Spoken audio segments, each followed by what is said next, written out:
எனக்கு என் பொண்டாட்டி கொண்டு வந்த வரதட்சணை கொஞ்சம் இல்லைங்க. 5 பவுன் இல்ல 10 பவுன் இல்லை, 66 கிலோ. அப்பா தங்கம்மா? ஆமா சார். 66 கிலோவா? ஆமா, என் பொண்டாட்டியோட வெயிட்ட சொல்ற. ஏன் தெரியுமா அப்படி சொல்றேன்? நான் பாதி வேலை பார்த்தேன்னா அவ மீதி வேலையை பார்த்துருவான். எப்படி? நான் சமைப்பேன், அவ மூக்கு பிடிச்ச சாப்பிடுவா.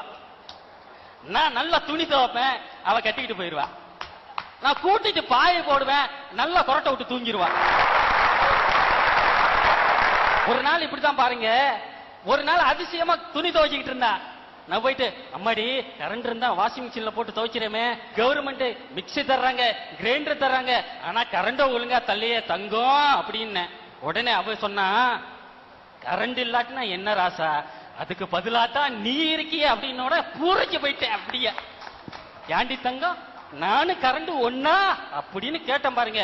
அதுக்கு சொன்னா பாருங்க ஒரு பதிலு, கிரைண்டருக்கு கிரைண்டரா இருந்தா மாவு அரைச்சி தர, மிக்சிக்கு மிக்சியா இருந்து சட்டினி அரைச்சி தர, வாஷிங் மிஷினுக்கு வாஷிங் மிஷின் ஆர்டர் துணி துவைக்க தர, அதனால தான் உன்னை கரண்டோட ஒப்பிட்டேன் அப்படின்னா.